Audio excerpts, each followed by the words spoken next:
The fashion world was shaken to its core when Sabato De Sarno, the creative director of Gucci, publicly declared BTS's Jin as a living artwork. Not a model, not a muse, not a celebrity, but a living, breathing embodiment of art itself. The statement, delivered with no preamble and no hesitation, sent shockwaves through both the fashion and entertainment industries. What did De Sarno see in Jin that compelled him to elevate the K-pop idol to such an exalted status? Was it merely the symmetry of his features, or was there something deeper, something transcendent, that defied conventional definitions of beauty and artistry? This is not a compliment thrown casually in a press release. It is a declaration that demands scrutiny. When a figure as influential as De Sarno, who has shaped the visual language of one of the most powerful fashion houses in the world, chooses to describe a person as a living artwork, it is not hyperbole. It is a verdict. And the subject of that verdict, Kim Seokjin, known globally as Jin of BTS, has become the epicenter of a cultural and aesthetic discourse that is redefining the boundaries between fashion, identity, and human expression. Jin's appearance at the Gucci Spring/Summer 2025 show in Milan was not just another celebrity cameo. It was a seismic moment. As he stepped into the venue, dressed in a tailored ensemble that fused classic Italian craftsmanship with contemporary Korean elegance, the atmosphere shifted. Photographers didn't just capture his image, they documented a phenomenon. Attendees didn't merely observe, they reacted viscerally. The murmurs in the crowd weren't about what he was wearing, but about how he wore it.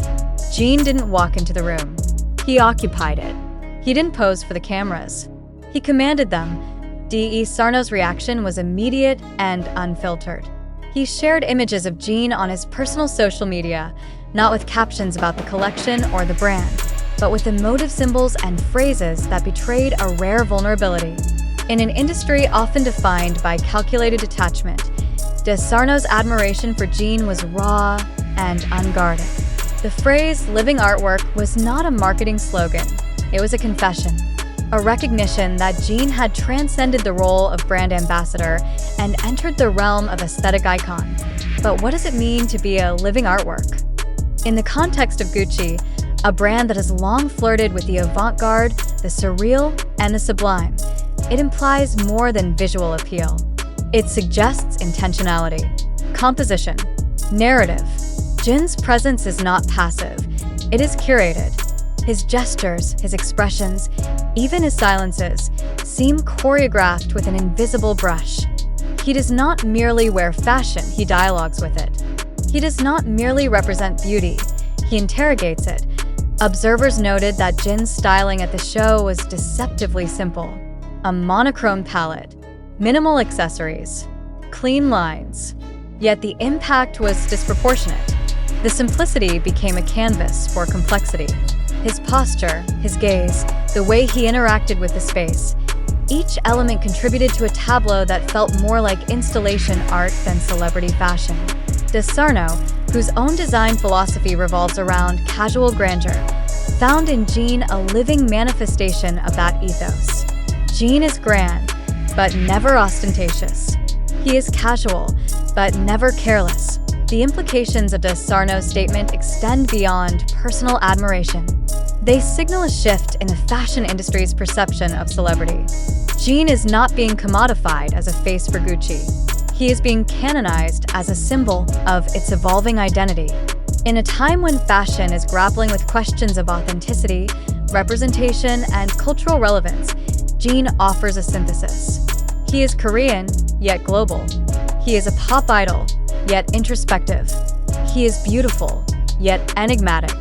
He is, in every sense, a contradiction, and that contradiction is precisely what makes him compelling. Public reaction to De Sarno's declaration was immediate and intense. Social media erupted with discussions, analyses, and tributes. Fans celebrated the recognition, but critics and scholars also weighed in. Some questioned whether the term "living artwork" risked objectifying Jin. Others argued that it elevated him to a status that challenged traditional hierarchies in fashion and art. The debate itself became part of the artwork. Jin was no longer just a person, he was a concept, a mirror reflecting the anxieties and aspirations of a generation. Fashion insiders speculated that this moment marked the beginning of a deeper collaboration between Jin and Gucci, not just in campaigns or appearances, but in creative direction. Could Jin influence the aesthetic trajectory of the brand? Could his sensibilities shape future collections? The possibility is not far-fetched. Gucci has a history of integrating unconventional voices into its design process. And Jin, with his background in visual arts and his meticulous approach to self-presentation, is uniquely positioned to contribute. Moreover, De Sarno's statement has implications for Jin's career beyond fashion. It reframes his identity as an artist. For years, Jin has been known as the visual of BTS, a term that often reduces idols to their appearance. But living artwork suggests agency. It implies that Jin is not merely looked at, but looked to, that his presence is not decorative, but declarative. It challenges the entertainment industry to reconsider how it categorizes talent. Jin is not just a singer, not just an actor, not just a model. He is a medium. The timing of this recognition is also significant. Jin's return to public life after a period of military service has been marked by a deliberate recalibration of his image. He is more reserved, more contemplative. His fashion choices are more nuanced. His public statements are more philosophical. It is as if he has emerged not just older, but evolved. De Sarno's recognition feels like an acknowledgement of that evolution. It is not a celebration of what Jin was, but of what he has become.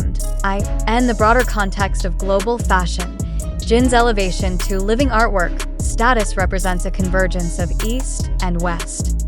It challenges Eurocentric standards of beauty and artistry.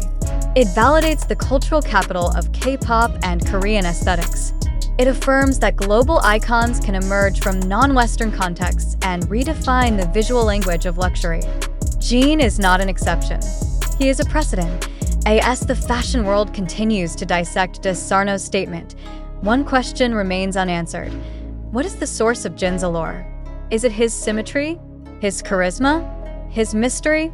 Or is it something more elusive, something that cannot be captured in photographs or described in words? Perhaps the answer lies in the very nature of art. True art does not explain itself. It provokes. It unsettles. It lingers. Jin, as a living artwork, does all of these things. He provokes admiration. He unsettles expectations. He lingers in the imagination. And in doing so, he fulfills the highest function of art, to make us see differently, to make us feel more deeply, to make us question what we thought we knew. Sabato De Sarno saw this. And he said it, without reservation, without qualification. Jin is a living artwork, and the world is